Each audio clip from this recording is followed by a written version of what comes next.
Comme je le disais dans une précédente vidéo, il faut être capable de changer notre alimentation en rapport avec les exemples économiques, écologiques, locaux ou nationaux ou mondiaux, etc. C'est une évidence. Il ne faut pas considérer que notre mode de vie majeur, avant tout, c'est notre façon de manger. Non, parce que notre façon de manger, elle ne dépend pas de nous. Généralement, il faut prendre dans les végétaux, dans les animaux, etc. Bon.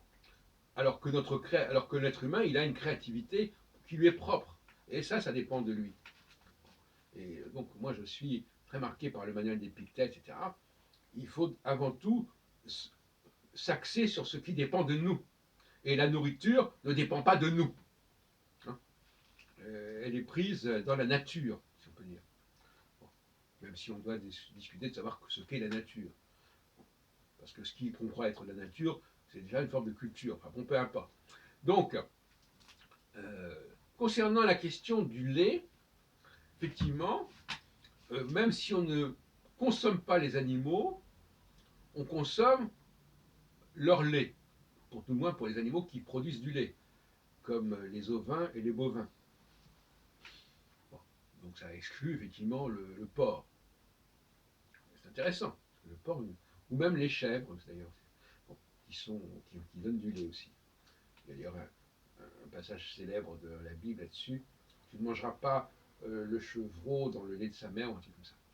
Bon. Donc le lait, c'est très important, et c'est ça qui donne la véritable légitimité de l'élevage, en fait, compte.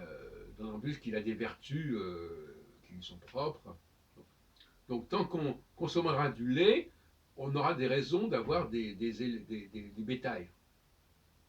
Je ne parle même plus de maintenant, avant les bœufs servaient à tirer la charrue, enfin on n'en est plus là. Mais voilà. Donc, si je ne mange pas de lait, de produits lactés, j'entends, eh bien, je ne donne pas il n'y a pas de raison d'être à l'élevage des animaux. Donc, je suis d'accord là-dessus. La viande n'est pas la seule raison de l'élevage. En tout cas, pour un certain nombre d'animaux majeurs, les vaches, les brebis, les chèvres, etc. Alors, les autres animaux, ils n'ont pas la même justification. C'est intéressant parce que l'interdiction chez les sémites du porc est intéressante puisque justement ce n'est pas un argument qui est mis en avant, mais ils ne produisent pas de lait. Et par conséquent, à partir du moment où ils ne produisent pas de lait, ils n'ont pas de légitimité à exister parmi nous, quelque part. Voilà une nouvelle théorie que je vous lance comme ça. Et donc moi, par exemple, je suis un grand consommateur de produits lactés. Et je m'aperçois qu'effectivement, même si les animaux ne sont pas consommés, c'est intéressant sur le plan psychologique.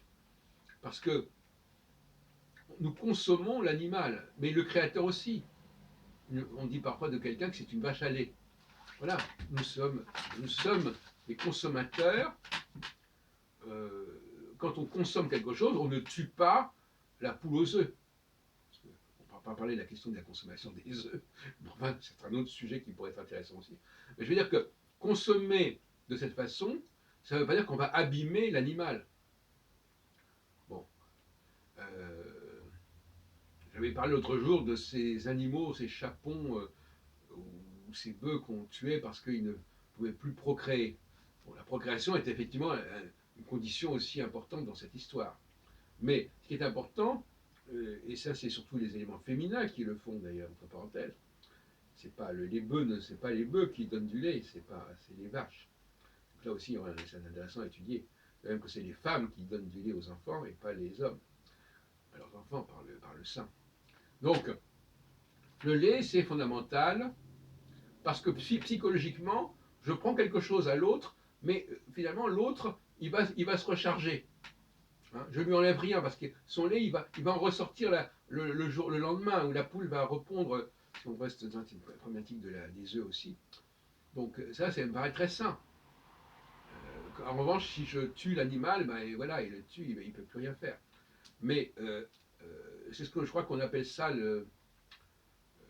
les énergies renouvelables. Ben, le lait, il est renouvelable. Voilà. Il est renouvelable. Et donc c'est une bonne chose. On le consomme, mais on ne fait pas disparaître la source.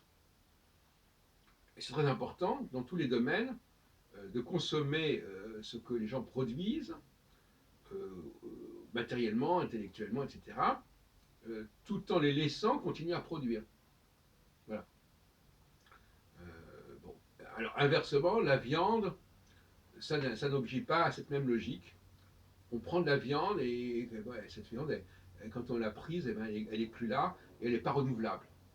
En tout cas, l'animal dont on mange la viande, il ne peut plus vous en donner puisqu'il va être mort par définition. Donc manger de la viande, c'est manger. Pour manger de la viande, il faut tuer l'animal qui vous donne la viande. Manger du lait, manger du laitage, des fromages, fromage blanc, etc., yaourt, et bien là, je mange quelque chose sans que j'ai eu besoin de tuer l'être qui me donne ces choses-là.